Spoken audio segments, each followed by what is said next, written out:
here to wake the room up. Y'all gon' know the name. Expect the unexpected, boy, it big talk, big game. Welcome to the game room. Sit back, relax, and chill. Gonna speak your mind, cause in here we keep it real. You know Darrell gon' say whatever he thinking, dancing cut up. The rank 'em gon' be random. Shout out to Lee, what up? Hot topics and the question of the day gon' blow your brain. Just tune in, it don't change. It's big talk, big game, big talk. Big game. Got big talk. Flip big game. Big talk. Big game. Just tune in, it don't change. It's big talk, big game, boy. Big talk, big game. Yeah. Big talk, big game.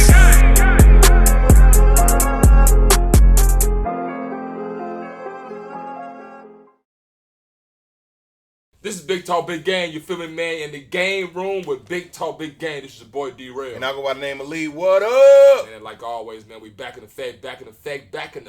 One more feel time me, man? for you, man. Another show for welcome. you. You know what I'm saying? Welcome to the game room where it goes down. You feel me, man? How you feeling today, man? I'm cooling, man.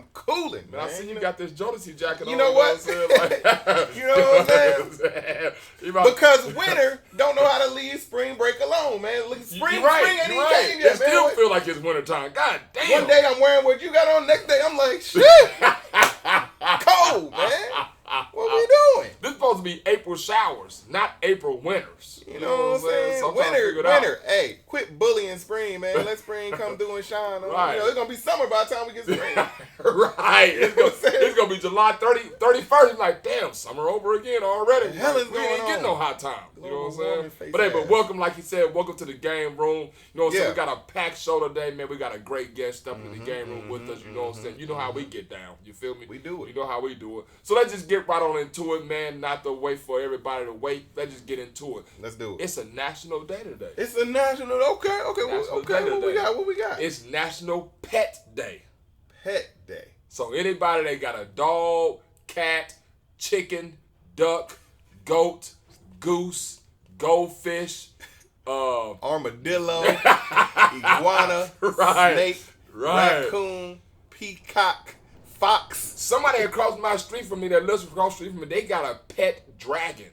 Really? Like one of them Komodo dragons? Yeah, like a beardless dragon or something like that. A bearded dragon or something like that. Bearded dragon. I like, damn, does it blow hot fire or what? Like, cause I know dragons. You got that Game of Thrones. That Kino. You know that goat? That Kino goat. Right, and she was saying that when the dragon gets like scared or mad, it blows up like a blowfish, like it'll blow up, like, you know what I'm saying, when it gets scared or mad. Fuck around, burn your house down. You know what do you feed a dragon? But then, you know what I'm saying, but then when it's like calm, it lays flat like a laptop. It just lays flat on your chest. You don't even know it's there. That's how flat it get. Ew, that's weird. Right. A dragon. I'm like, you, what the fuck you feed the dragon? I would have never even thought, let me get a pet dragon. Like, you in the pet store, let me get one of them over there. Right. How much is so that happy dog National in the Pet Day. window? I ain't got a pet. I had a pet. I had some fish. They all fucking died. You know what I'm saying? But hey, I apologize to the fish. May you rest in peace. You know, but hey, you know what I'm saying? How they die, man? But hey, what it was is this, you know what I'm saying? I had some minnows. I had some minnows at first, you know what I'm saying? I had about 10 minnows in there. Well, minnows are supposed to die. They bait. No, but they didn't die yet. Oh, okay. Minnows was in there for about a week. Uh-huh. And then I like, you know what? Let me give me the algae eater fish. You know what I'm saying? Let me get one of those or whatnot, you know. So they was like, well, when you do the algae, to make sure you clean your water. I was like, okay, cool, I can do that, no problem. I mean, I clean my water, I'm doing everything or whatnot. And I'm not knowing that when you clean your water, you got to kind of wait to let the water simmer a little bit so it can get back to the normal So thing. you had minnows and algae fish, that's it? You know what I'm saying? Yeah, I just had minnows and algae fish or whatnot. And I didn't know that you're not supposed to clean the whole damn tank. You're supposed to take half the water out, leave the other good half, you know what I'm saying, and then put the other half in. I took the whole damn tank out. You know what I'm saying? I just said, fuck it, I'm just going to pour the whole thing out and then start with some new fresh water. And in minutes, I just see fish. They just would float to the top. I mean, and I'm just sitting there just watching them like, I can't do nothing for you. You just watch them die. I just can't do nothing for you. You know what I'm saying? So then I tried it again. I said, you know what? Let me give me some different type of fish because I really didn't fuck with the minnows anyway. So I want some different type of fish anyway. You know, so I went to go give me some fish like Finding Dory. Okay. Them type of fish, you know what I'm saying? The blue. I had I had 4 fish. You know, like they was all different colors. So, yeah, you know what I'm saying? I had that type of fish. Put it in there. Okay, they last about a day. I'm like, okay, we good. We in there. Yeah. I'm talking about the next morning. I get up. I'm about to try to feed these fish in the morning before I know what I'm saying, head out. They all like this. Damn. I'm like, what the fuck just happened? You know what I'm saying? So I'm like, you know what? There's something going on. Cause I know ain't shit. I know I ain't overfed them and all that shit. We out here killing fish. So, you might as well go fishing. So right. So I ended up finding out that my water was wrong because it was burning them. The water was like the pH level or amino acid. You know what I'm saying? As soon as they hit the water, it was burning them, and that's why they was dying so fast. Wow. So I ain't had a fish about over a month or so. I ain't had no fish. Been trying to figure out this water shit. I got a couple goldfish. You know, they've been hanging on since the pandemic, man. We lost a couple soldiers, but you know, for the most part, you know, they good to go. You know what I'm saying? They good to go. So I will be back though. I will be back with some fish. I will be back. Good luck, fish. I will be back. He 0 for 2. 0 for 2. No, actually, that was about 10-4. I probably had about a good 20 fish and already died. He 0 for 20. Like real talk. What's the age? Like so, they didn't. All your fish, they probably lasted 2-3 days. They probably the most they didn't last was probably a week. Were they considered freshwater fish or saltwater fish? Freshwater fish. Oh, okay. Freshwater. I'm just getting straight freshwater fish, but I think I got it down now. I think I got the water down now. You know what I'm saying? Okay. I think I got. Next week. You know what I'm saying? Check back next week. Check back next week. Check back next week. I got it. Check back next week. Check back next week. You know what I'm saying? But let's get right into the hot topics. You feel me, man? You know what I'm saying? Hey, so we want to definitely send our condolences, man, to O.J. Simpson and his family. We lost a great athlete.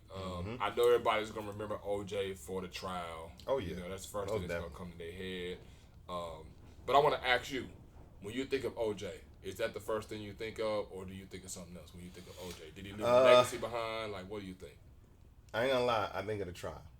Only because, I mean, we didn't grow up in the era of him playing. You know what I'm saying? So, I first saw O.J. the Naked Gun movies. You know what I'm saying? Because I used to watch them. But other than that, shit, the trial. The trial that was beat into us so much. And I remember it was 8th grade. I was in 8th grade when the verdict came out. You know what I'm saying? So, hey. That's, you know, but I'm aware of his legendary status playing in the game. They call him the Juice and all that. So, but. Okay. Yeah. So when I think of O.J., I can't even lie. I think of the trial. I think of Johnny Cochran. I think of the whole situation, the whole court situation. Because it was a big thing. You know what I'm saying? Huge. Like it was a huge thing. You know what I'm saying? National wide TV or whatnot. So that's the first thing I think of OJ. Yeah. You know, now do I think of him as having a legacy? I don't think I think of him having a legacy. You know what I'm saying? Like, because it's hard for me to think of him as the athlete when one, I never actually seen him play. Right, it was after. It was before us. You know, I never actually seen him play. Even though I heard he was good, they show highlights, but like I said, I don't think of him having a legacy because of that situation. Yeah, but I know he was the truth, man, because it was 2,000 yards in a 14-game season. Yeah, that's crazy. I mean, different game back then. But they talked about this dude that came on First Take this morning, and he was saying that back at that time or whatnot, when O.J. Simpson had got found not guilty for the situation, when Jim Brown was still living, he had Jim Brown had asked him was the camera on because he was doing like I guess an interview or something like that, was it recording, and O.J. was there, and I guess he's gonna ask O.J. some questions, and the dude was like, Jim Brown asked O.J. he was like, man, go on man up and tell him what you really did, man. Yeah. Be a man about it and tell him what you actually really did. What is that?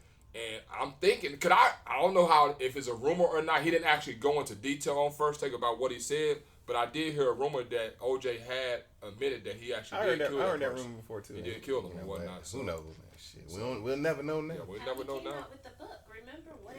What if I would have did it? Yeah. See, what if he didn't? But I'm just saying, I heard a rumor that he actually admitted that he actually did that. After he got acquitted, he actually admitted that he did it. You know, so. So you think he did it, or he had somebody do it? Ooh, that's a good question. Because it was done so.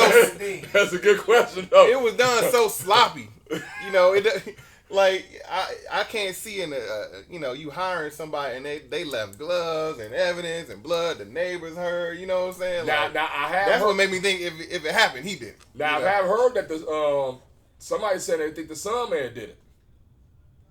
They think the son was like, you know what I'm saying? He was like 8 years old at the time. No, the older son. Oh, okay. They think the Sun Man did it. Like you said, he convinced his son to go ahead and do that for him. I don't think he physically did it.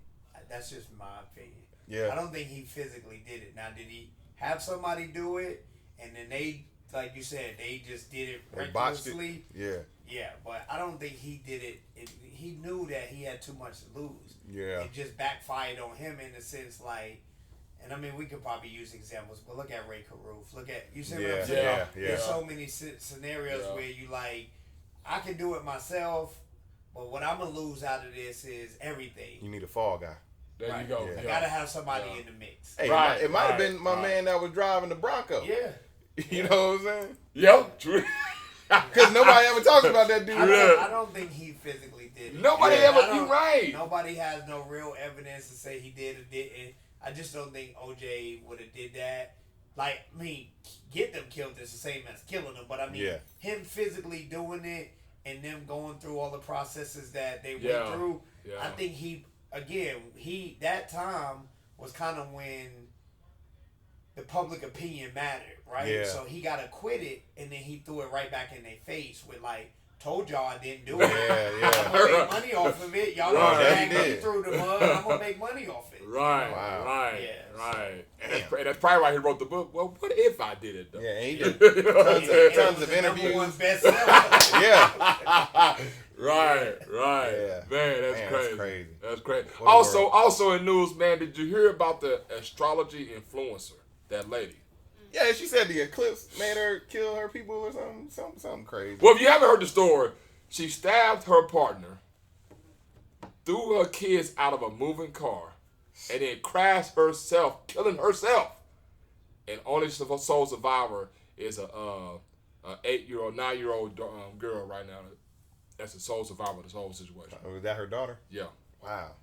You know what I'm saying? 9-year-old girl is sole survivor of the situation. People are crazy. I didn't know the astrology was that deep. Yeah, it probably ain't. I didn't know it was that deep to make you do something like that. Man. Yeah. Also in news, Donald Trump stopped at Chick-fil-A in the ATL and bought 30 milkshakes. I should have been at that Chick-fil-A. I love Chick-fil-A milkshakes. I should have been at that. I love them milkshakes. I love it. I love it. And he was in the bluff? I ain't know that. I ain't know that either. Oh man. He was violent. Right. Right. Man, Trump know what he's doing. He's trying to get them black votes. He know what he's doing. He know what he's doing. He gave me a milkshake. I'm a vote for him. That's exactly what that is. He know what he's doing. He knows some fool gonna do that too, just for that. Also, you know what I'm saying, news, you know what I'm saying, it happened, you know what I'm saying, already, but we got some new champions in the league or whatnot, NCAA, men and women. We got the South Carolina Gamecocks, and we got the UConn Huskies that repeated again on the men's side, man. So congrats, man. Congrats. Hey, Caitlin Clark going #1. Don't the WNBA draft happen in like a week? Like, because, you know, I know it's right after Monday, right? But see, you know what I'm saying, but that's a good thing that you brought that up. You know what she's been offered by the Big Three, right? Yeah, I heard that. Which is more than anybody. What would you do? Because you already know you ain't getting nowhere near that in the WNBA. Caitlin, go get your money, honey. Get that money. You know you ain't, because what's the name added, put it up to $10 million. Lil Durk, he actually, you know what I'm saying, put it up to $10 million now for her to play in the Big Three. That's why I guess from her standpoint, she don't want to be looked at as like a gimmick. You know what I'm saying? But shit. But I don't know. We comparing $10 million to $80,000.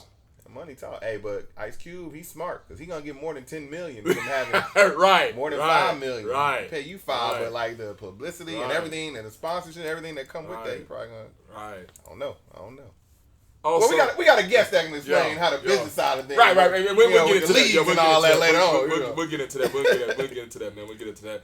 Man, J. Cole, if you ain't heard about the beef with J. Cole and Kendrick Lamar, man, you know what I'm saying? Giving you an update. J. Cole has issued an apology after all this situation that's going on. It ain't even last a day. He already issued an apology. It's crazy, or whatnot man. About his music going at Kendrick Lamar and what he said about his statement about Kendrick Lamar. Man, he said it didn't feel right with his spirit. But you already said it. It's hip hop. I agree. I mean, somebody say something about you, you come out and defend yourself and, throw some warning shots, as he calls it. Because in the rhyme, he's like, it's just warning shots, man. Chill out. You know what I'm saying? He kind of went after Kendrick Lamar, and then he came back after writing it, getting it produced, putting it out there. Right. That's what I'm saying. Like, once he heard the feedback from other people, they already said he up 1-0. You know yeah. Like, he hears the feedback, and then he's like, it just don't sit right with him. He's like, man, I'm 39. I'm trying to move on love. I get that. It's also hip hop. If you Kendrick, are you still writing one just for the hell of it? The way K. Dot be rhyming, he probably gonna come back and say some shit. Even after the apology. Because it seemed like J. Cole threw rocks and then hit his hand. You know what I'm saying? It's like, oh no, never mind. But you can't unsay some of that. You know what I'm saying? When it's hip hop, it's a competitive sort of field. It's fun. It's entertainment. I get it. You want to look out for yourself and make sure your mental is right. But it kind of speaks to this generation, man. Like so far, it's kind of like it's situations where in our day that wouldn't really, you know what I'm saying? I don't know. It's just different. It's just different these days, man. So I mean, shout out to both. I mean, everybody acknowledges they're both great artists. I'm still coming out with a diss. I'm sorry. I understand you brought an apology.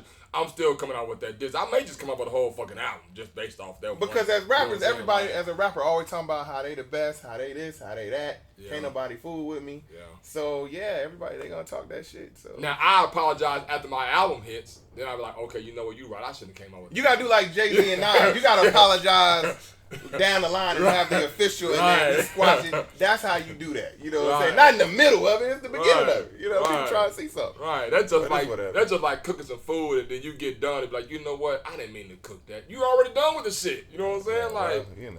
So yeah. And last but not least, man, Diddy mansions has been raided. You know what I'm saying, for accusations of sex trafficking. I want to ask y'all. Do you think Diddy is done after the situation that's going on with him right now? That's a good question. I don't know if they have he hasn't been arrested. No, they haven't convicted him of anything. But so do you think that it's looking like you think about the court of public opinion? Yeah. You can bounce back. It's a lot you can bounce back. Only person that haven't bounced back yet is R. Kelly. That's the only person. Documentaries come out. That's what's gonna sway the public. What, the Diddy documentary? Because it's going to be the same thing as R. Kelly. People ain't want to believe it until the documentaries of R. Kelly came out. When you get all these people starting to come out and, when they put it in the movie. I don't know if I can do another, another artist cancellation. Yeah. But we going to see how this pan out, man. I don't know, man. Because I'm like you, you know what I'm saying? Like, it's kind of hard to say. I hope Diddy's not done. Matter of fact, to me, I don't think he's done. Mm-hmm. I don't really think they got anything. You know what I'm saying? My honest opinion. I don't think they got nothing. They may be going on speculations of what they're hearing around the street or around the world. You know what I'm saying? What's going on. But I really don't think they got nothing. It don't seem like they got nothing because he hasn't been arrested. He hasn't been convicted of anything. And they've done a raid. They've done investigations, and nothing has come about. So I don't know what the documentary. And I think they're trying to build Cosby Diddy because one Diddy trying to sue some type of it was some company he's trying to sue. Oh, I don't know. I forgot the name of the company. He was trying to sue some company or whatnot. Yeah, he trying to sue them or whatnot. And I think once he tried that, Bill Cosby tried that same shit with NBC. You know what I'm saying? That's why they got his ass. You on some conspiracy. You know what I'm saying? So I'm thinking that's what's going on with Diddy too. You know what I'm saying? Like, because if you never did that, we probably wouldn't even have this conversation. It's possible because, like you said, things happen for years and years and years, and then suddenly it comes up the Cassie thing. Yeah. When she took him to court. But the difference between him, Bill Cosby, and R. Kelly is they've been convicted of stuff. Well, Bill Cosby, they went to jail. Like, Diddy hasn't gone to jail yet, so that lets me know with all this. I mean, unless they find something from the investigation that we don't know about, he would have been swiftly put in jail. And no problem. You know what I'm saying? Right. But I don't know. I don't know enough about it, so we're going to see, man. Keep watching. And that's what's going on in Trending Topics, man. You know what I'm saying? Like we said, we got a great guest in the game room, a big talk, big game, man. It's a long time coming, But we finally got him here, man. Big time. Good, man. Hey, man. You know what I'm saying? When we come back, man, make sure y'all stay tuned in, stay locked in, only on Big Talk. Big game. And we're back, man. Big Talk, Big Game, man. Like we promised y'all, man, we got a great guest in the game room. Who we got? Kicking it with Big Talk, Big Game, man. You know what I'm saying? We got a mogul. We got the CEO of AEBL. We got a talent and athlete management. You feel me? Hey, man, we got the one and only, man, straight, you know what I'm saying, in the game room. JAH Rollins in the building, y'all. Baby. Hey, What's tell up, me what bro? color the league is, man. It's AEBL. Oh, so I said something wrong? Yeah, you said ABL. Okay, AEBL. I'm Yeah. sorry, my apologies. It's short for AEBL, Atlanta you know what Entertainment I'm saying? Basketball League. My fault, man. Man, how you been, man? I've been great, man. Busy. That's what's up. Son running me crazy with playing 3 sports. Ooh, We know how just that finished 4 week. So that was really a huge success. Now we getting ready to ramp up for summer, man. We got all our AAU programs, teams kind of moving around the country over the next couple of weeks. So I'll be traveling to see them, man. But it never stops. Yeah, yeah. It's 365, man. Yeah, you know what I'm saying? Like, you know what I'm saying? You've been successful at it, man. You know what I'm saying? appreciate From when it. it very first started. How long you been doing it? So AEBL is 12 years this year. Wow, congrats on that. Thank you. But the organization as a whole, I started it a year before. Okay. Really 2 years before, but actually like putting it on paper, legal documents, moving around like as a company, 13 years. So the idea and the concept of it for me was that, you know, I'm from New York, grew up playing basketball all my life. I was born into playing basketball. Yeah. All my cousins, my dad, you know, played overseas or played in the NBA or were like street ball legends. Right. So I seen the game from a different lens. So when I came here, a lot of people don't know. They think I just kind of popped out of nowhere and just started a league. So when I do interviews, I try to catch people up to speed. So I've been living in Atlanta for 23 years now. Okay. I started at Georgia Perimeter College for 2 years, which is a major junior college program. No longer exists. Georgia State owns it now. But I worked for the Atlanta Hawks for 4 years, coached the Georgia Stars for 4.5 years. Wow. So I was like behind the scenes already, kind of narrating like what I felt basketball was going to be or what needed to be. Because remember, we used to talk about it. I'm like, yo, man, like ain't nobody playing in no damn LA Fitness and no New York, Chicago. We outside playing on the concrete. There you go. No matter what the weather is. If it's snowing, we shoveling the snow. I missed them days, man. Right. So like, you know, when I seen it, I was like, yeah, it's cool. I see it growing, but I don't see like this is a football state. Mm-hmm. You know, the lights cut off in the city when it's football games. Right. You know what I mean? Yeah. But and then baseball, I feel like it's next, and then it's basketball. Yeah. And yes, we've had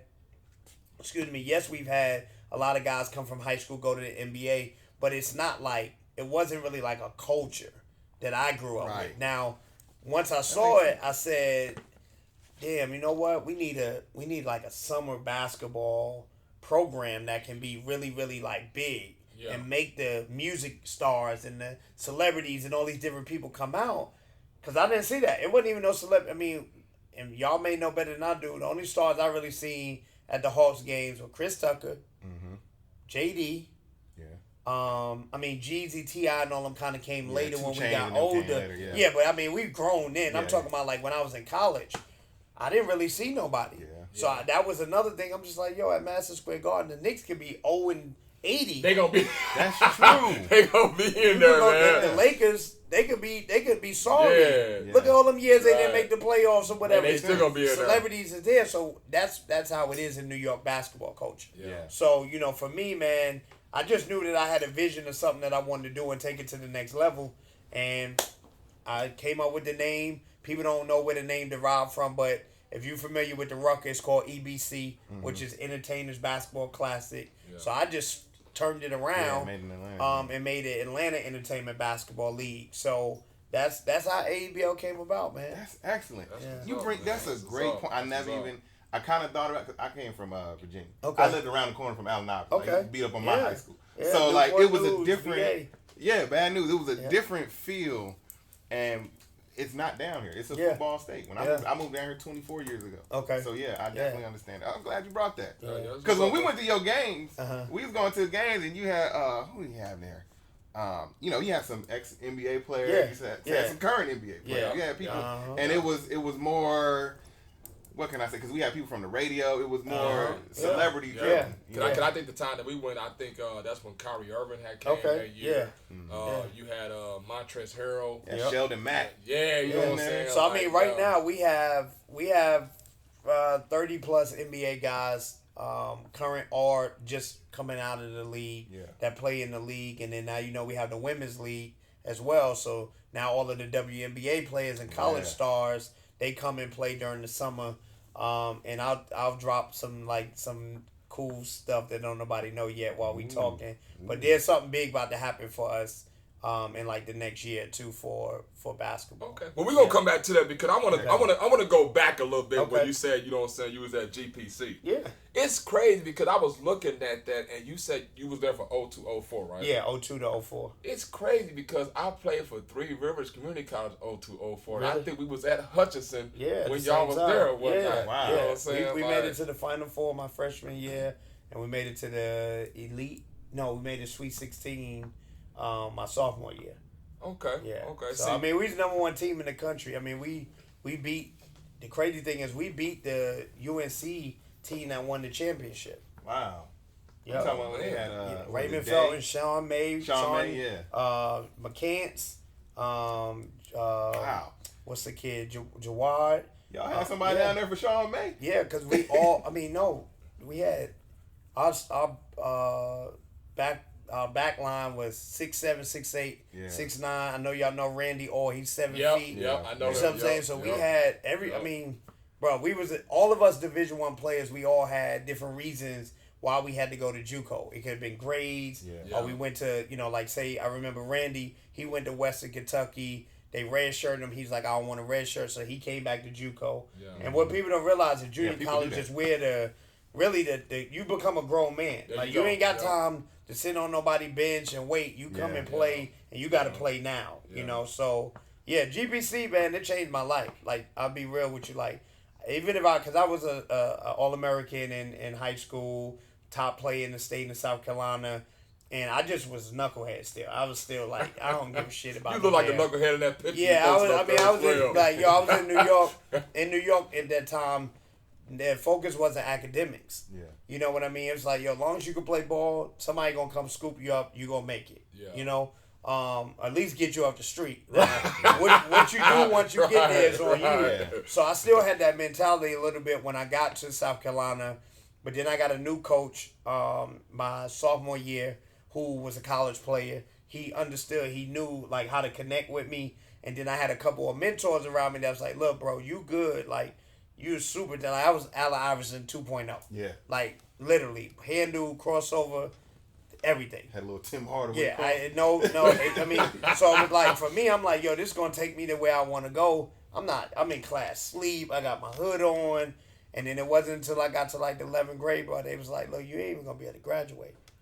And I don't brag about this, but, bro, I graduated high school with a 1.99 GPA. Wow. Man. You're not even supposed to. No, but you're not even supposed to graduate. You got to have a 2.0. Okay. But I had like a 199. They were all rounded up. They was like, yo, let's get him up out of here. So because I just didn't think, I just didn't focus on education the way that I should have. But when I got to Georgia Perimeter, man, so I verbally committed to Clemson. Larry Shire, if y'all remember, he was the head coach at Clemson. Yep. He went to Florida to be Billy Donovan's defense coach. So he was like, you can't come there because you got a 1.99. Not even that, because at that time they were still getting you in school. But actually, one of my homeboys was the point guard, Torian Green. Oh, okay. So we from like the same area in New York. So he was the point guard. He's like, if you come here, you're gonna be on the bench probably 2 years. And I'm like, man, I'm not sitting. I've been hooping all my life, dog. Right. I ain't never sat on nobody's bench. I ain't going to start doing that now. Right. So I wound up coming to Georgia Perimeter, man. And like I said, literally changed my whole trajectory of my life. Gotcha, man. So, that's what's up, man. That's what's up. You know what I'm saying? Like, what do you? And I know it's probably a money situation, but what is your reason behind why they probably got rid of the basketball and so forth at GPC though? No, I don't think it was money. I just think that Georgia Perimeter was so big already it really was a value to Georgia State. Because when Georgia State, like I've said, I would have kept it and made it like Georgia State, like how South Carolina and these other schools have these like secondary, like they have like Division II or NAIA or Division II connected to their schools. So like USC has USC Aiken, Sockasty. They got all these different like sub. You know what? No, they play like some of them play JUCO. And USC Aiken is a Division II school, but now they're separated like as their own entity. Okay. So originally, I think that's how I thought it was going to go, but then I think Georgia State was just like, yo, we trying to be the biggest institution in Georgia. Gotcha. You know what I mean? Gotcha. So why let them have their name still? So like for a while, if you remember, it was Georgia State GPC. And then they wiped it completely off. Now it's all Georgia State. So I think they were trying to figure it out, but they should have, man. Like the gym is still there. Nobody uses it. They use it for like PE. And see what I'm saying? Because like I don't really know too many JUCOs in Georgia that actually still has athletic programs. No, it's a lot now. I mean, it's probably triple than what we had. Oh, okay. Because when I was playing, it was just us, Metro, Atlanta Tech. Every 3 years they come in and come out. What's the school up in North Georgia? Start with a T. Man, I remember. I can't even. They right next to North Georgia. But there was only like 8 schools at the time. Gotcha. Right, Middle Georgia, South Georgia Tech, school down in Brunswick. Okay. But now it's like 20 schools. Okay. Talladega, you got all these different. You got all these different JUCOs now in Georgia. Okay. Yeah. Okay. That's what's up. That's what's up, man. You know what I'm saying? He was back at GPC. You feel me? When I saw that picture, I said, man, them look like a bunch of knuckleheads right there, man. Running around. Damn, like, strokers every Wednesday. Shit. Every Wednesday. 18, 19 years old. Bro, that's what I said. When I got grown, I was like, the strip club, bro. I've been doing this since I came out of high school, man. I ain't going to no strip club. Oh, man. You know what I'm saying? So, everybody had their vision of being a good basketball player. You always wanted to be in the NBA. Mm-hmm. Where did it change for you at? Because I know you probably thought you was going to the NBA, but where did it change for you to go that different route to where you at now? What made you like? I started seeing.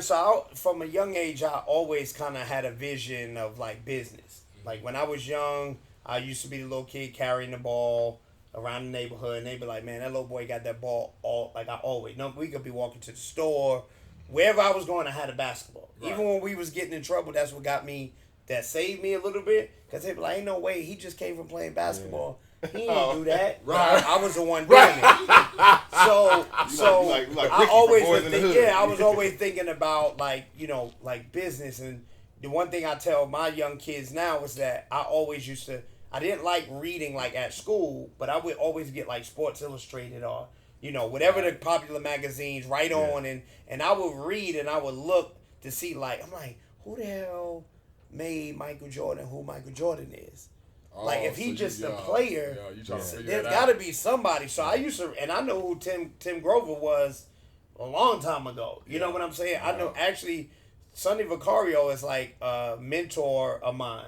Right. That's who did Jordan's deal. Yeah. So whenever I used to see his name and stuff, I'd be like, damn, like what does he do? Right. You know what I'm saying? Right. So I think for me at a young age, I kind of figured out that there were players and people behind the scenes, but you couldn't tell me I wasn't going pro. You know what I mean? Like, hands down, I worked hard. I always was ahead of the class. I was young. I think 13, 14, I was playing with 16-year-olds. Gotcha.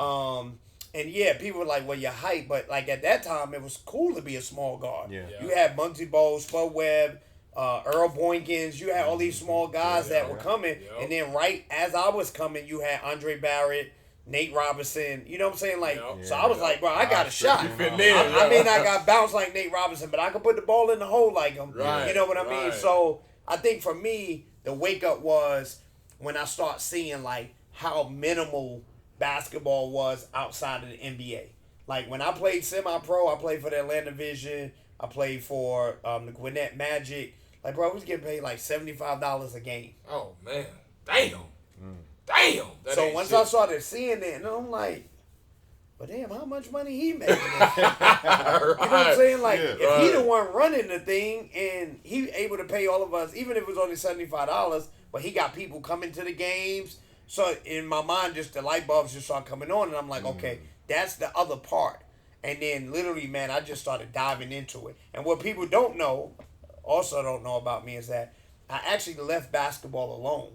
So I came out of college in 06. I played 07, 08, 09, 2010 was technically like my last year where I was like full-time basketball. I ain't do nothing else. I didn't even have a job really. You know what I mean?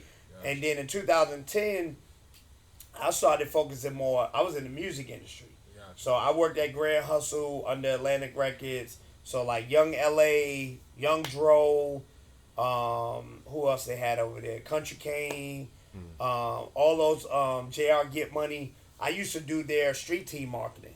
Okay. Because like I said, I always wanted to do marketing. Like I literally, as a little kid, I was like, if I don't play sports, I want to do some type of marketing. Yeah. And so that's what I was doing. So I did that for about 2 years, and then I started signing artists. So I created a company.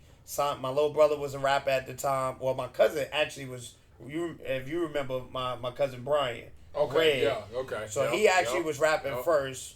We were trying to work on like get him a situation with Young G with CTE and what was before CTE with Bad Boy when they got them Boys in the Hood. Yeah, Boys in that label. Bad Boy South. Yeah, Bad Boy. There you go, Bad Boy South. So we was trying to work on something with them, and then he just stopped rapping. So simultaneously, my little brother was doing parties at school, and him and his boys was doing music. They used to call themselves the Fresh Boys. Okay. So I was like, all right, cool. This kid is a little more commercial because my cousin wanted to be a street rapper. Right. You know what I mean? Yeah. So I'm like, this ain't going to go too far. I mean, we was at Crucial. We was at all the open mics, Apache, all that. Mm-hmm. We did it all. Yeah. Right? And I'm like, bro, this shit, I don't like this. You know what I'm saying? I thought we were trying to get out the hood. Right. So then my little brother started rapping. And he was like, you know, when I compare him, he was like, to me, like a Black Mac Miller. Okay. So, I mean, bro, we was conscious. Conscious, but more like bubblegum book bag rapper. Yeah, you know what I mean? So I would say he was like a mixture of like a Drake, a Big Sean, a J. Cole, like spitting wise. Yeah. But then he would make, like, we got a song called What Oh. That's like a little catchy little tune that you can like do licensing. Okay. And meanwhile, there wasn't no licensing and streaming, none of that back then. But you know, we did a lot, man. We toured. We actually he opened up for some shows for Big Sean. His merch game was crazy. So we was like, yo, we out of here, and then we can keep on doing like college parties. Because at that time, college parties was like a big deal. Right. So he would DJ and perform at these college parties we were going to, and that was his audience, you know? Right. So we was like, oh, we out of here. And then, literally, man, and we was joking about this not too long ago, Ray Daniels, who y'all probably know who has the Guard Show, was an A&R at Universal, and we did a record with Verse Simmons. I know, And Sylvia Rome hit Ray, was like, yo, I want to get with this kid, see if we go. Maybe a month or 2 months later, Ray got fired. So literally, he was about to get signed to Universal or potentially have a deal with Universal, and then Ray got let go. Yeah. You know, so this kind of went to, you know, we still kept going. I mean, he made a lot of money. You know, we did a lot of great things. He won the BMI Award for Artist of the Year. Okay. So he did a lot. So I wasn't even, like, basketball wasn't even in my trajectory no more. Right. To be honest, I mean, I was still around it. Right. This was around the time we was hooping at LA Fitness. Yeah, I feel like between Shiloh and LA Fitness. So that's probably when I had just moved here, when I know what I'm saying, probably around that time. Yeah, because that was like 2000. When you moved here? 2013. Yeah, so I just started AEBL at 13. Yep. So I just was coming. I still was doing music stuff while I was doing or kicking AEBL off, but I think 2016 he officially stopped doing music, and I just solely focused on AEBL. So that's when you stopped. Yeah, because I mean, I was really only staying in it because they wanted to do it. Yeah. But then as I built the relationships and I seen what it was, I'm like, yo, bro, I could really do this shit like on another level, and I did. I mean, I won't tell these artists' names because I don't never want to take no clout or shine from nobody. But a lot of the artists y'all know now from Atlanta, they came through me first as far as their endorsements or the sponsors that they have. Yeah. So like we put 21 Savage. I can say this because that's my guy. Like 21 Savage first tour was sponsored by Monster. I helped them get that deal. Oh, so you got that deal going. You know what I'm saying? So it's like, I was already doing all the stuff that I'm doing now. I just was behind the scenes. Yeah. And then I was just like, yo, shit, I'm about to step up and be in the forefront because time is changing. It's social media now. If nobody see you, they don't know. They don't know you. Them Right, days, right, them right. back in the Yup, day, yup. like Diddy. That and I heard y'all talking about Diddy. Same shit. I just don't feel like all the shit they trying to put on him. When black men get too powerful, bro, they gonna bring us down. They gonna find something to bring up. They gonna Point find blank, something to bring period. it down, He could have done everything that Cassie said, and it's fucked up that he did that. And I hate that he did that, to a woman. Yeah. Right. But it's like all the other stuff is all like fluff to kind of co-inspire to get him out of the way. Yeah.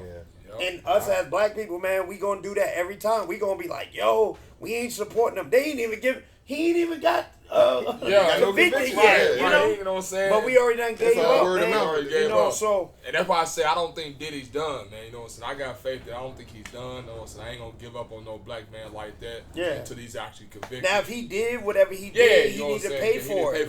But right now he ain't been charged, he ain't been convicted. So it's like, why we already putting the cart before the horse already? My thing be like, even with myself, I've made some mistakes along the way, and as I keep climbing up the ladder, I'm starting to see things from a different lens. You know what I'm saying? Yeah. Like, people say your parents tell you, especially if you was raised by a single mother, your mom always tell you, watch the company you keep. Yeah. Watch the people you got around you. It may not even be you.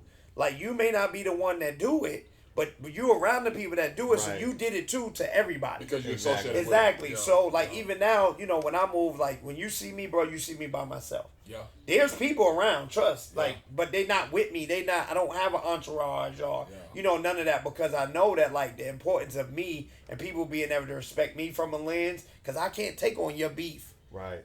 I'm doing something totally different. I don't know what you do when you're away from me. Yeah, you know what I'm saying? So I know what I do, but I don't know what you do. Exactly. So I mean, I have a very, very tight knit of friends.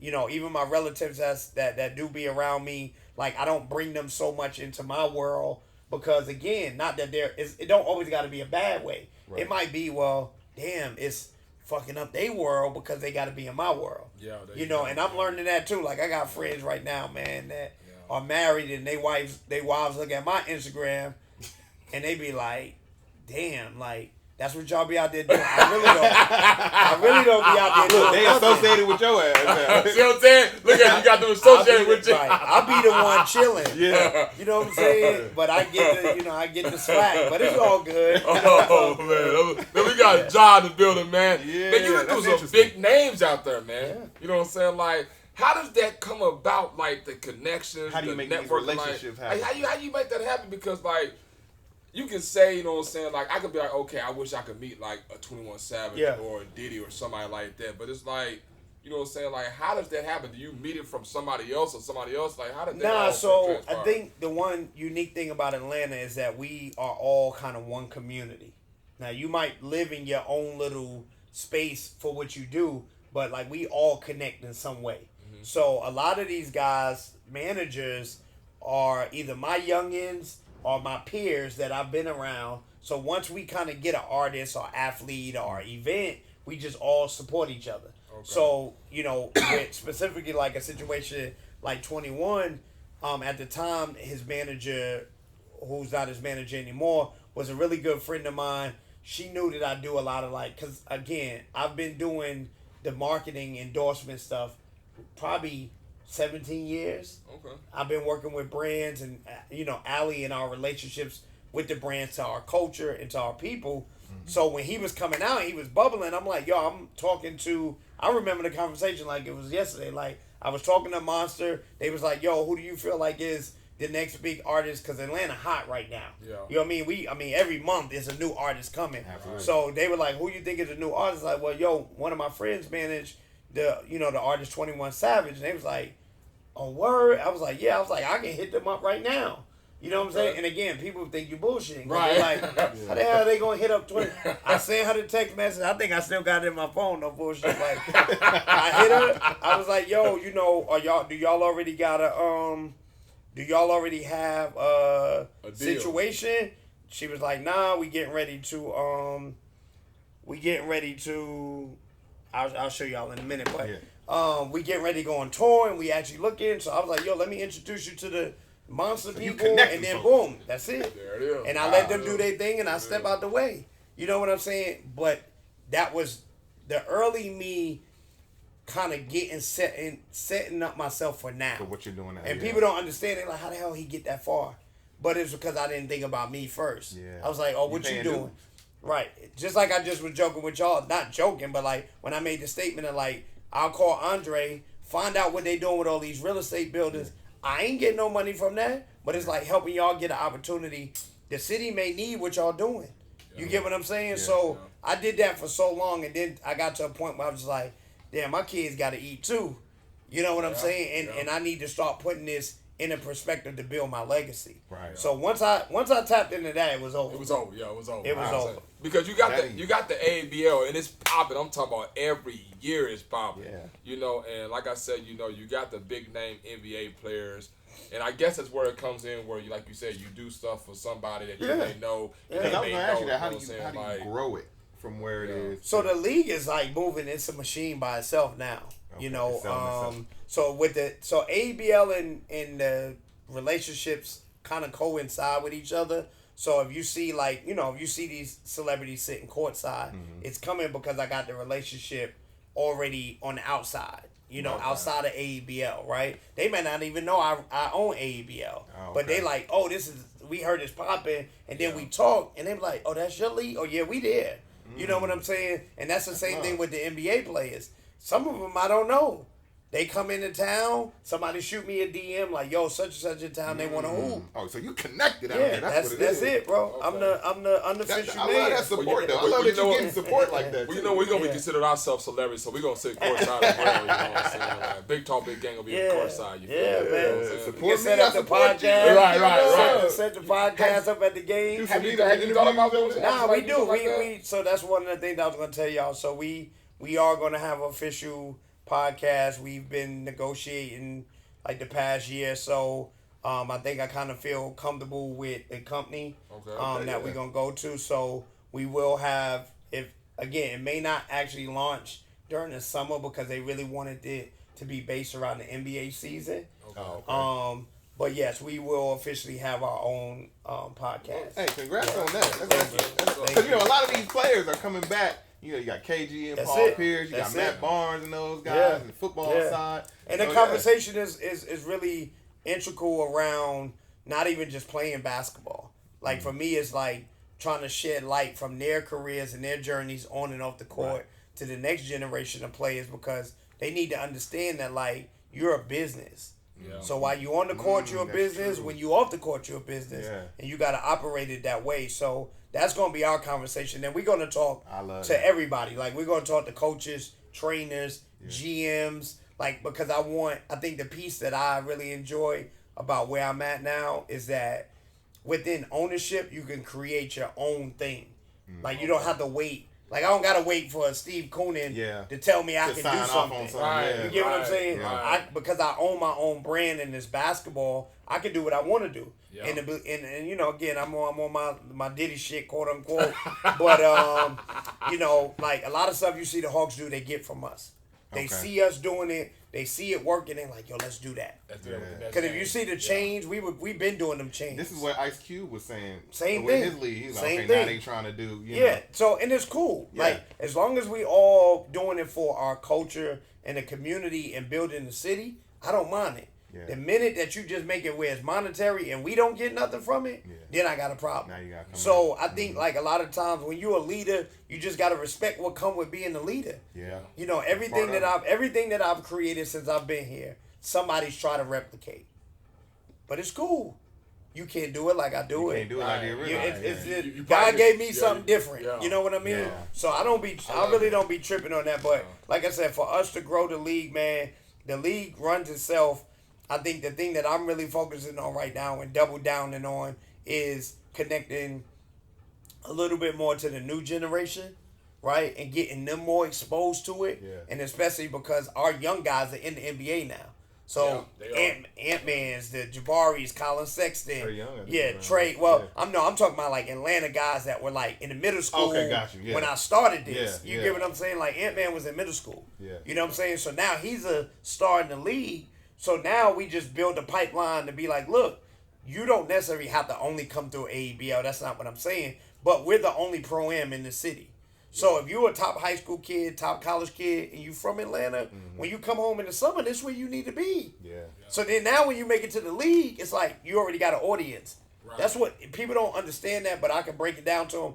Ant-Man has a core audience because he's from Atlanta, but he's in Minnesota. Yeah. I guarantee you, if they look at viewership when his games is on, the a lot majority of is Atlanta or yeah, Georgia yeah, as a collective, yeah, you know. right, yeah. So like for the league, it's to connect with the next You really generation. are behind the scenes on the inside. You got to. That's So when I look at the percentages, yeah, that's where the money at, man. Let's look at the demographic. Yeah, the the money is not in what it look like. Yeah. You get what I'm saying? Yeah, That's what I'm trying to teach people around me in the next generation. Like, yeah, it's money in playing the game. It's a lot of money, you know, and it's gonna be even more over the next couple of years. But you could be a millionaire or multi-millionaire not even playing the game. I love that. You know? I love that because, like you said, just from back when you were saying earlier, growing up, you wasn't thinking about education. You was into they out here. You only looking at what you see. That's it. But them owners signing them checks. That's it. Right. You know, So if the owner of the league signing that if he check. can pay a $320 million check, how much money you think he got? Right. Just think about it. Bro. Right. He just signed you for $320 million. And that's one person, right? Boston gave Jaylen Brown $330 million. How much you think the owner? He's one. That's one player, bro. One player. That money can take at least 6 countries. Yeah. You know what I'm saying? So that money that they gave him, that man has to have quadruple that available right now that he can just go swipe his card. Right, and it's no problem. At all. It's no problem. So Man, that's what's up, man. Yeah. So when you started this league, did you know what I'm saying, feel like it was going to get as big as it was when you very first had the vision? And then also, like, did you see yourself being able to compete with the Drew leagues and the other pro-am leagues that's out there? Yeah, so when I first started it, I didn't think it was, to be fully honest, I didn't think it was going to go as fast as it did. I definitely felt like it was going to be as big because I put everything into it. Right. I'm like, this is all I got, bro. Like, I left working at the Hawks. You know what I'm saying? I stopped coaching.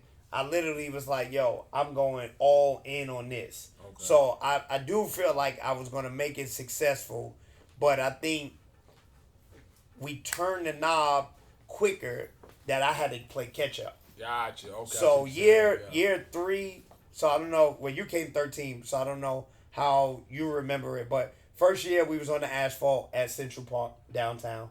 So we played on the concrete just like all the other leagues that start out that way. I remember when y'all had the actual wood floor outside. Second year. Yeah, that's when I saw it. Second year, I bought a whole NBA court outside, yeah, right? I'm like, what is this right so here? at that point, it was like, yo, what the fuck are we doing? Like, no, people don't know, bro. And I tell people all some real shit. Like, we spent at least $50,000. The court itself was expensive. I probably spent 50 G's putting the court up, taking it down, putting it up, taking it, because they wouldn't let us leave it. You now, want the you weather saved and some elements knees, of I it. literally wanted to leave the court down for the kids to be able to come and play during the summer. We would have left. I was hiring APD. This was when the city was in chaos. Nobody knew. Nobody made decisions. Yeah. You didn't have a point of contact. Everybody was being money hungry. But I'm like, yo, literally, I'm bringing the same court that the Hawks play on outside in the hood in the 4th Ward, bro. Yeah. This is the hood. They gentrifying the shit out of it, but it's still the hood. It ain't the hood no more. No, it's the hood. They still there. They can't move them. Because if they move them anywhere else, it's going to cause a whole ripple effect. And they just going to build around them. Go where they were running to. Right now, they just building around them. Yeah. But, so, year 2, brought the hardwood out. But in the midst of that, and this is why I tell people, like, being, like, connected with God and having your own faith. I'm not one to judge Christian, whatever, non-believer, whatever. You got to have your own connection and relationship.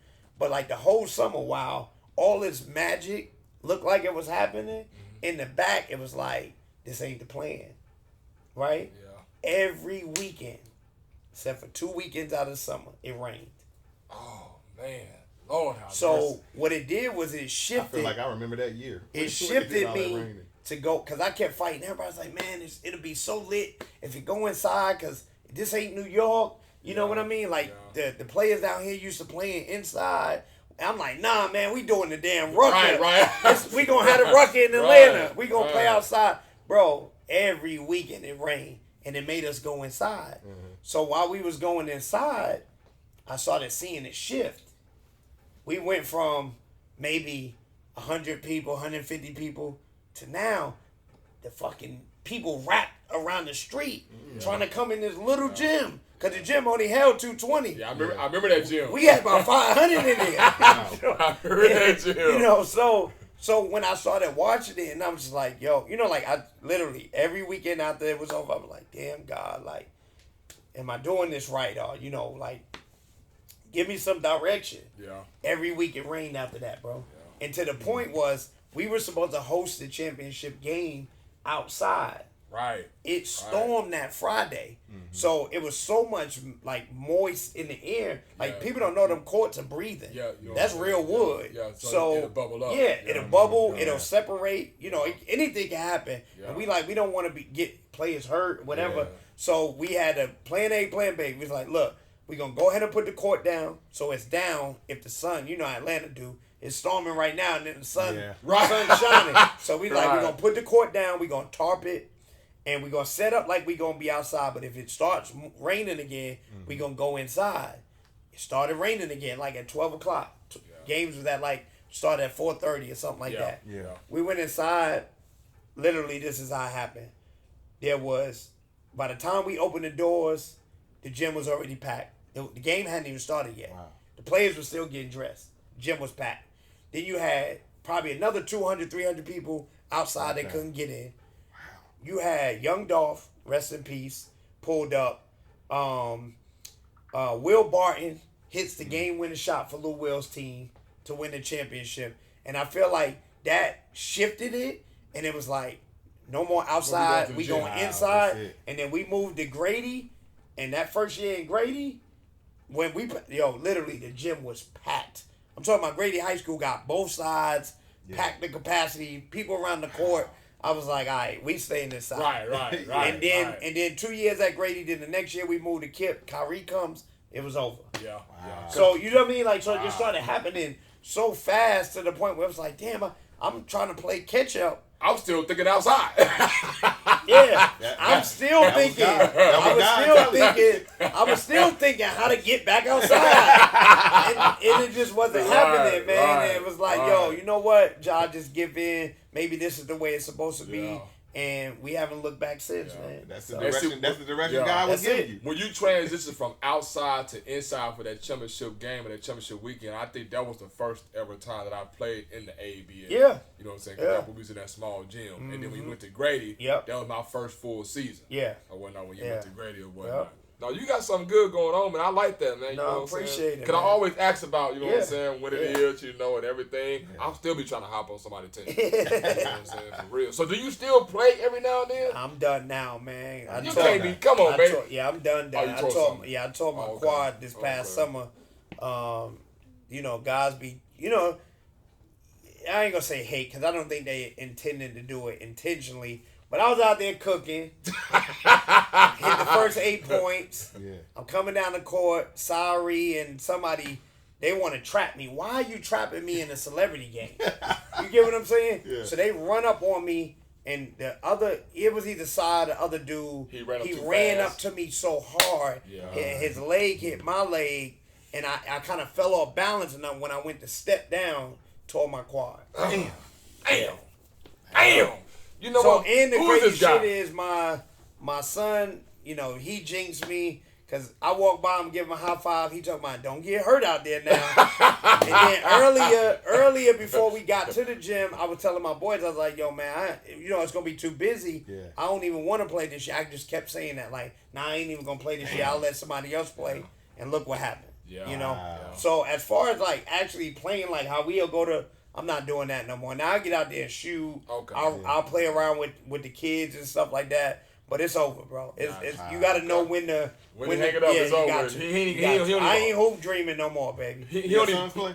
Yeah, so I have a son who's 11, who's a really good football player, basketball player, and baseball. Okay. Yeah, okay. so he's we just won the championship. Yeah, that's what's up. We just won the championship at Lake Point this past weekend. That's what's up, man. Yeah. So what you think about like because I know you said people see what you're doing and they try to do things like OTE. Yeah. Now they built the whole thing over there at Atlantic Station, nice new facility. Like, what do you think about the kids, the high schoolers coming in? I think it's a good and a bad thing. I think it's a great platform. I think it gives kids major exposure. Like I said, I was aware of the front end of OTE coming to Atlanta or the existence of it.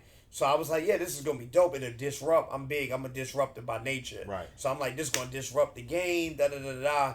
But then I feel like they somehow lost a little integrity for basketball. Okay. Because now it's like a circus. You get what I'm saying? So it's like, instead of it just being highly competitive basketball, it's like you're tricking the game for media attention or media likes. So I'm like, I just don't believe in selling out something that gave me a way to take care of my family. And this is something that I love. You know what I'm saying? Yeah. So it's almost like, you know, like I just heard y'all talking about like J. Cole, like, I don't agree with it, but I understand. Right. You know, so that's how I feel about OTE. It's like, I think it's a good thing, but I don't agree with the way they're using the game. You know what I'm saying? How they displaying it now. Yeah, and I mean, because, bro, they got, like, you stop and play one-on-one, and, like, that's not a real basketball game. Is this a basketball game or is this and one? Yeah, you know what I'm saying? What I know, but they're doing that because there's so much attention being put to that. These kids love that, like, yeah, they love that one-on-one and whatever, but it's not really basketball. And you will see it, like, and this is not a shot to OTE because anybody could really do it and then mess it up. Right. But it's like the guys that you got that y'all propping as pros they were going to be pros anyway. They didn't get to OTE and become a pro. Yeah, Rob Dillingham was a pro already. The Twins was pros already. Yeah. They just didn't want to go the normal route of high school, so they came and played with y'all and made some money. Yeah, you know. So, but if they be real and transparent, look at the players that started with them, where they're at. They're still at OTE, or they haven't got a scholarship. So that's what I mean, that integrity part of the basketball. And they got great people over there, like Damian Wilkins. Like, they got great assets. I think they just need to kind of dumb it back down a little bit and focus it on basketball. Yeah, because I know a lot of kids. My son watches that. I know a lot of kids think that, oh, this is another route. Yeah. And that's great. Yeah. That's what I'm saying. Yeah. The actual model is amazing. Yeah. Get kids, and you know they don't. And I may be saying this the wrong way, but they don't put the kids on contracts anymore, like what they were doing, like signing them and then they lose their eligibility. Right. Now they're doing basically like a NIL type situation with them, where they can still make money, but they're not contractually obligated to OTE, and they can still, like Rob Dillingham played the McDonald's game, and you know, so it's not an exclusive. Exactly, OTE. exactly. Okay. So they still can go play with their AAU team. Some of it, like Eli Ellis, still played with his high school team up to a certain point. Okay. So I think that's good, and maybe they're hearing people like me that are understanding of what they're trying to do, but know like this gonna kill it over here. Yeah. But like I said, shout out to OTE, man, creating another way for kids to be able to get an opportunity and get exposure. So I think, you know, as these NIL situations that come in to the fold, that it's gonna be huge for this next generation. Yeah. Like these kids could literally be millionaires before they leave high school. Everybody think about the business, man. Yeah. Right. I want to switch gears, you know what I'm saying, real quick before, you know what I'm saying, before we stop questioning you about these questions that we question you about. Say question again. You was recently at Dear Fathers. Yeah. You know what I'm saying, with the mayor. Yeah. You know what I'm saying? How was that experience, you know, that, because too many people just can't say they kicked it with the mayor. Yeah. You know what I'm saying? Well, Andre, my guy, bro. That's like my everybody's your guy. Yeah, that's my guy for real. Like, when he told me he wanted to become the mayor, I literally was like, all right, cool, I got you. You know what I'm saying? So we were cool when he was just a councilman. You know what I'm saying? So, but the experience to be able to just be in a room with great fathers that may not necessarily always get the spotlight or voice to speak was really dope. To hear different experiences. All of us were either entrepreneurs or corporate executives doing really dope stuff, and people only really talk to us about that. Gotcha. You know what I'm saying? Gotcha. How many times we walk in the room and we be like, yo, bro, how your kids?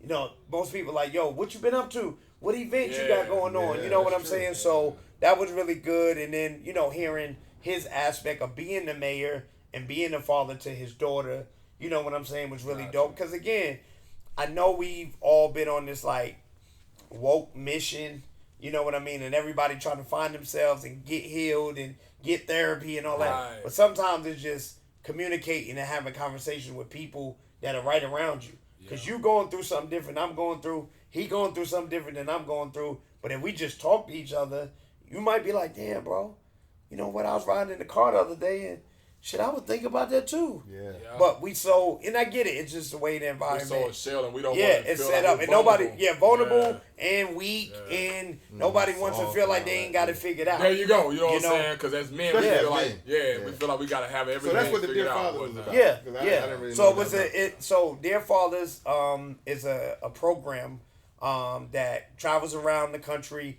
They use the alley of the NBA to go to these different NBA teams and host like Dear Father nights with the team.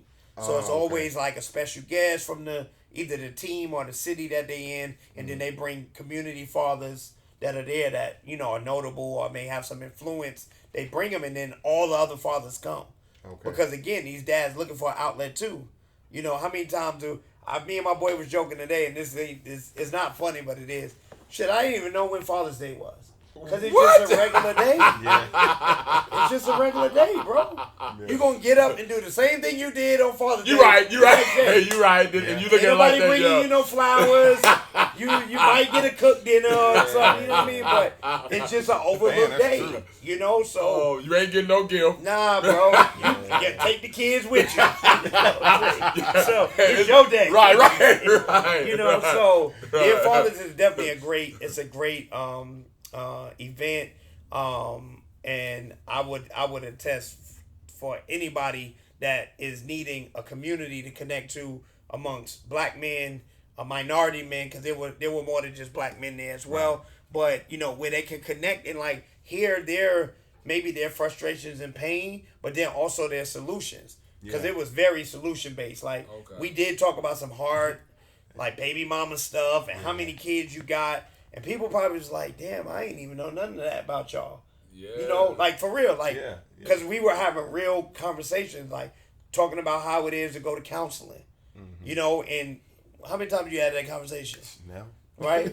Somebody, because we always ducking that. You know, so it was. We feel like we feel like I don't need no counsel. I don't need, you know what I'm saying? Go through that, And we in our own world. And like, I can handle it. Yeah. And I think that's the biggest takeaway that I have from it was, I now know that there are men that have similar stresses or frustrations or hurdles that they got to go through that they may not understand and figure it out. And then there's also, on the flip side, that there are some men that are really managing things a great way to live life, make sure they take care of their kids, building relationships with their kids' you know, the co-parent situation or whatever it may be, because you sometimes feel like you by yourself, like, damn, I'm probably the only one going through this. Yeah. You know, so it's helping other fathers. Yeah, so it was a really good event, man. That's what's up, man. You know what I'm saying? Man, we got JAH in the building, man. You know what I'm saying? So, JAH, we about to have a little fun with you, man. Let's you know what I'm do saying? We play a little game called Rapid Fire. All right. Outside of the AEBL, outside of the business mindset, people want to know who JAH is. You feel me? What does he like to do? What is his favorite things? You feel me? All right. So we're just going to ask you some quick questions. You just say the first thing that comes to your head. What JAH, you know what I'm saying? What's JAH's answer? You know? Okay. What's JAH's favorite food? Chinese food.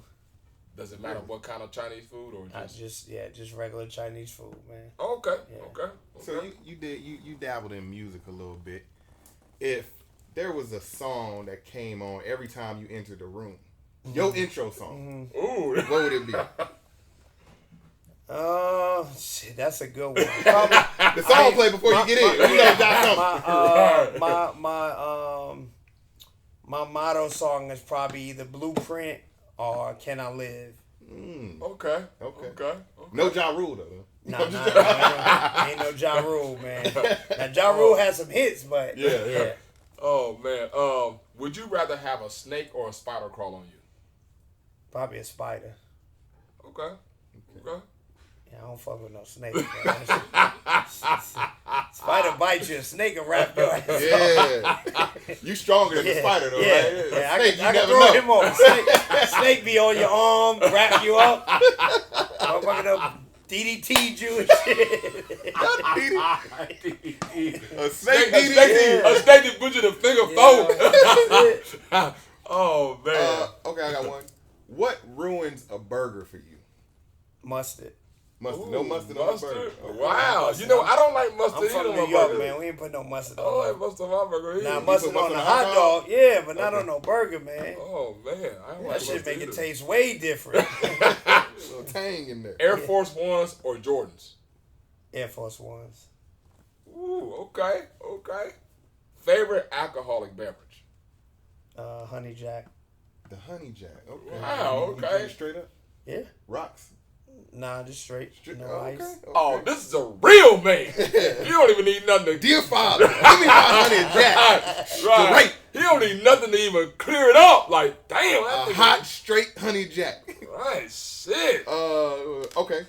They call you up and say, the U.S., we need to get rid of one state. What state you getting rid of? Damn. You Damn. fool with that state. That's a tough one. Damn. Probably Mississippi or somewhere that's still racist as fuck. Hey, sorry, David Banner. Yeah, like Mississippi or like North Dakota or somewhere. You know what I mean? I can take North Dakota. That don't even have You no know what you're talking about. Yeah. Right. Yeah, I'm gonna go with North Dakota. There's too many of our folks in Mississippi. Yeah, Okay. right. So you out of these three options, you got to pick one that you're gonna wear now, one that you're gonna wear later, and one you're never gonna wear again. Okay. All right. Puma, Nike, Adidas. Okay. Nike now, Adidas later, and Puma, I'll never wear it. Okay.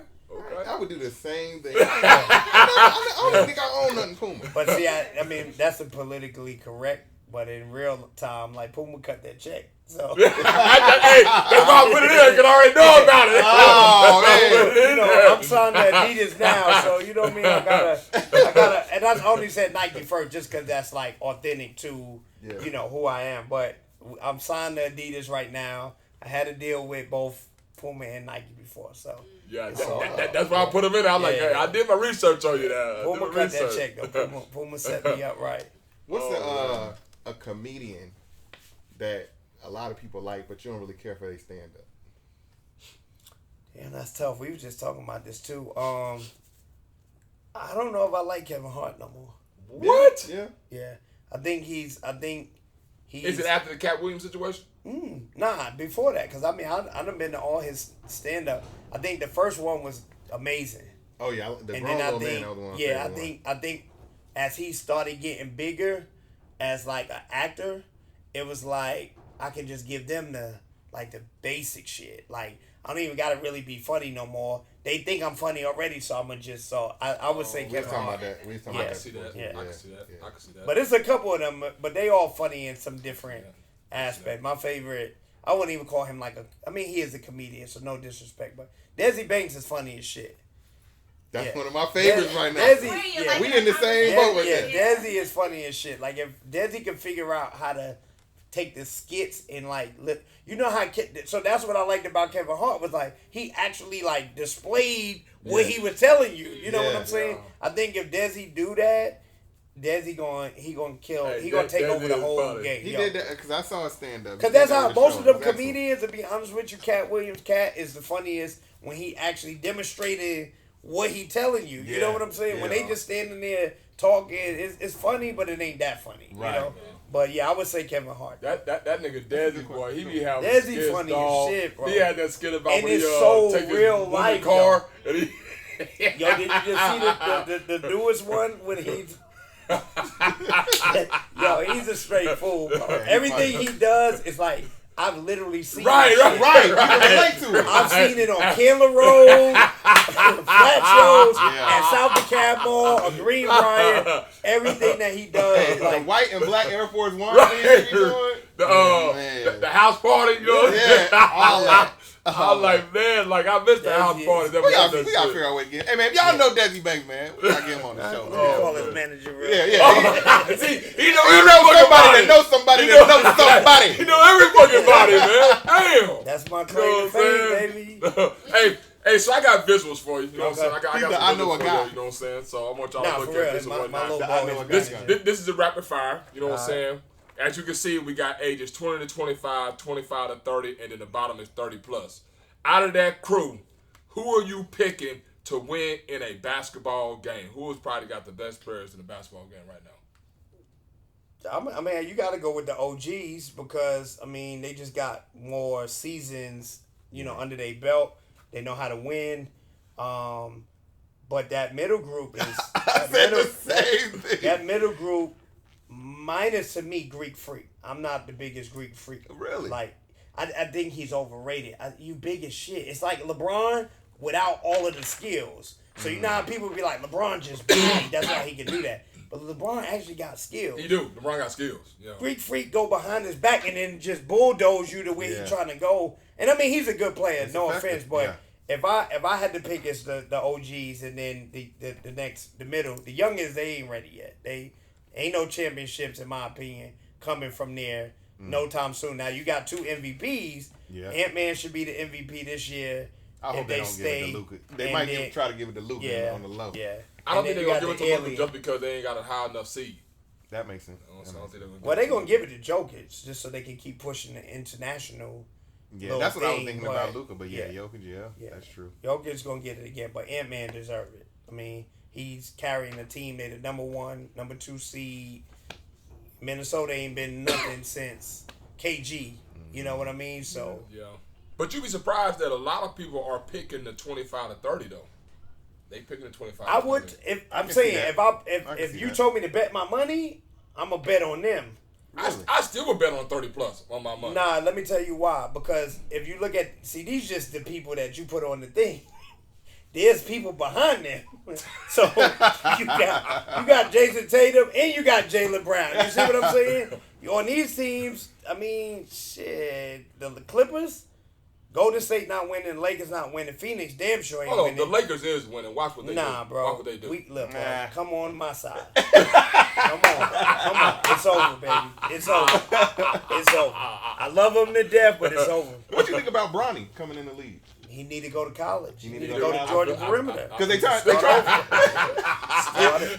He's going to be a pro. Yeah. He's going to be a pro, but he's not ready. He's not ready. Because they're trying to get him in with the D. He's a defensive player. What they doing? Nah, that's media hype. Yeah. What they trying to do is build up an evaluation for him. He's not going to the NBA. Yeah, and he's going to be that's why he kept his eligibility to go back to college. If you was in, you was in. Isaiah Collier is in. Yeah. Rob Dillingham is in. They ain't going back to school. Yeah. Matter of fact, yesterday they took their shit out their locker and out the apartment, and they back in Atlanta. Yeah. You know what I'm saying? He's doing that so he can build up. You know, the James family is a machine now. Yeah. Unfortunately, he's a part of it. So he's building up his evaluation so that way when he go back to school, he can get more NIL money, right? Because he's a projected pro, and then now you put him in front of the scouts because LeBron, they ain't worried about no money. No. Like, it's a difference for him and another kid. Yeah. He's not testing the waters to see how much money. He want to put him in front of them NBA scouts so when he go back, they already know. Yeah. So whether he averaged 8 or 20, they like, you seen what he did. You seen him in front of you. You know, but nah, that kid need to go to school. I actually think the little brother is going to be the one. I was thinking about the little brother too. Because guess what? He got the clean slate. Ain't nobody bothering him. He just get to work out and play. Yep. Ain't no they don't even go to his games. Nah, they don't. Straight. The grandmother be at the game. Wow. You know what I'm saying? His mom be at the game. He's 6'8". Yeah. Yeah, the grandma be at go on Instagram, bro, and go to their pages. You never really see Bron in what grade he in? 10th. Okay. Yeah, 10. Okay. Yeah, I think he's a 10th grade or maybe a rising junior. But yeah, they don't be at his games like that. Like they go to the big games, but they was at all Bronny games. LeBron literally getting off the flight in the jet. Soon as the Lakers game over, no matter where it's at, he at the game. You know, but I just think that the kid need to develop Unfortunately, he's under his dad's shadow, so it's a lot of pressure. It's a lot that's got to happen. You know, he almost died. You know what I mean? So it's like, bro, cut the kid some fucking slack. I know y'all don't like his dad. Too, yeah. You know what I mean? Or y'all feel some way about his dad and the way he shifted the narrative for the players. But at the end of the day, the kid has the upside to play in the NBA. Yeah. You know what I mean? He ain't no bum. You know what I'm saying? But is he draft ready? I don't think so. And he's always gonna have that bullseye on him because, like you said, because of who his dad is. Yeah. You know what I'm saying? Yeah. And they gonna feel like. And it ain't just so when I say that, because I would say this for my own son. I don't think it's just his dad though. It's what they're creating for him. Yeah. Because they're creating the same narrative. You get what I'm saying? Yeah. They trying to put him on TV, keep the cameras around him all the time. They don't do that with the younger son. No, they don't. You see what I'm saying? I don't even know the last time I seen him playing basketball. Yeah. Besides when he had his dad's game, they don't do it. So it's like they're trying to make Bronny be the same mantra as his dad, but that shit don't work for everybody. Yeah, I think man. I agree. I think it's media. Yeah, so it's like it's not just because he's LeBron's son. That's 50%. The other 50%, they're literally like turn the cameras on. Make sure you getting everything he doing. Make sure we talking him up. Making sure he in the conversation. Yeah. You don't really got to do that if he just go out there and drop his 8 points, be a part of the team, right? And then people like that's Bron's son. Don't give him the Jordan son treatment because they treated Jordan son like shit. Like you know what I'm saying? That's why I don't think they really cared. You know what I mean? But just not try to overhype him over the other kids because he's not better than Isaiah Collier. So do you not even close. Do you think he should even leave USC? He should. Okay. That's too much attention. Okay. You at home. Yeah. That shit in your backyard. Yeah. You know what I mean? Nah, go to DeQuincy. go with your pop's friend. Right. He gonna let you run. Go everything. to Akron. Yeah, you know what I'm saying? Yeah. They gonna let you do whatever you want to do. You're gonna be the star. Hopefully you can get your points up. And now the media gonna follow you. Now you actually doing something. Yeah. You sitting at USC, they gonna reload again. Yep. And you're not gonna be better than the players that's there. That's just what it is. That's interesting. You know, but he's just, I mean, like I said, he's a good kid. He deserves what he's got. His dad worked extremely hard to give him, you know, the resources and the platform, which is what we should want for all of our kids. Absolutely. You know what I'm saying? But I think they're just pushing the needle too hard, you know. Yeah. Okay. Yeah, that's what's up, man. You know what I'm saying? So JAH, what's next for you, man? AEBL, you know what I'm saying? Like, what's next for AEBL? What's next for JAH? It's coming up soon, man. Yeah, so for AEBL, man, like I said, I was going, you know, dish out a little unknown let's do it. We hear now, so let's dish it out. We got exclusive. Yeah. So what we're doing right now, we just this year announced our AAU program. Mm-hmm. So now AEBL has a grassroots program officially. We have a girls program, which we are partnering with We Are One. We have, I would say, pound of pound the best girls AAU program in the country. We got 2 of the top 8th graders in the country with Momo Buckets and Morgan Reckley. So I'll be hearing those names over the next couple of years. One of our young girls, Lexi Blue, she just signed in Kentucky like 2 days ago. Okay. And then, you know, we have the boys side, but we started younger with the boys. So we have a 5th grade team and an 8th grade team. And then within the next year or two, man, we just started formulating a plan to turn the women's league into the G League for the women, for the WNBA. Wow. So you don't hear that is exclusive, man. You don't hear no G League type of stuff with women, man. Separate the pro-am aspect. We'll still do something like locally for the girl, you know, for women who still want to play, but we're going to take that piece of property and develop into, like, so the women, the WNBA can have their own G League for women too, while they're playing at the same time. That is exclusive. So, only on Big Toe, Big Game. You feel me? Yeah. That's so huge. It's in the works now, man. We're meeting with the WNBA president, talking to the different GMs and the teams, just because we want everybody's support. You know, it's needed. These girls shouldn't have to go all the way to overseas and then try to come back and adjust to being in the States. They should be like the men. Yeah, and what other place but Atlanta would they rather be? You know what I'm saying? For all purposes. Now, do you think that's going to generate more revenue for WNBA players to get paid more? Because I feel like the women should get paid more than what they get. The original idea is to level the playing field first. Okay. Because you can't try to jump too far. Like, even with Ice Cube, like, I know a couple NBA players that came out and kind of not dissed him, but was like, why? Like, you trying to, like, beat the system for your own, you know, publicity. But for us, we're not going to take that approach like, oh, we're going to try to make the NBA push to do something different. What we're going to do is, let's say the star player at Georgia State, she doesn't get drafted. She might not get picked up by an overseas team immediately. She's like, got somewhere to play, develop, get more exposure, put her on a platform where she's still getting the recognition, where it don't just have to be the Atlanta Dream, though. Because if y'all remember, the G League was all formulated in one place at first, and then the teams, you, like me and your team might be the Utah Jazz and the Hawks. Right. That's how it was. The Skyhawks was owned by Utah and So the idea is kind of follow that matrix that they did, but then just make sure that the girls are playing competitively, they're getting paid, and they're getting experience. Some of these girls may get called up. Some of these girls, we're going to teach them how to be in the business. So that way when they put the ball down, they can be a coach, trainer. People don't know referees make millions of dollars. They do. They definitely do. Some referees I wanted to be a referee when I started seeing that. I said, damn, let me go to referee. It's a couple of refs, if you just Google, they make like $2.3 million, something like that. Run up and down the court as much as the basketball. And then the same thing for the people that run the operations. And make bad calls. Yeah. You know, and the people that run the operations, the CMO of the team, you know, like our CMO is a black woman. A lot of people don't even know that. You know what I'm saying? So the key to this show is, you know what I'm saying, the people behind the scenes is who you need to be watching. Yeah. You know what I'm saying? So you just never know what's going on behind the scenes. It ain't everything in the front. You know, right. You know what I'm saying? Well, John, we appreciate you, you know what I'm saying? Thank y'all for having me. Man. Thanks for having me. Appreciate you, man. You know what I'm saying? Hey, man, anytime, you know what I'm saying, you want to step through, we know it's a far way. You know what I'm saying? Yeah. Anytime we're going to get y'all closer to the city. Anytime you want to step through or whatnot, man, if you need us to do anything, pull up or whatnot, let us know, man. We there, man. You know what I'm saying? Little interviews. Yeah. We definitely there, love man. that. We definitely there, man. Hey, man, you know what I'm saying? That's our time, man. Big Talk, Big Game is out of here, man. This is your boy, D-Rail. I go by the name of Lee. What up? Hey, man, like always, y'all keep tuned, stay tuned in, stay locked in, keep sharing and subscribe, man. Peace.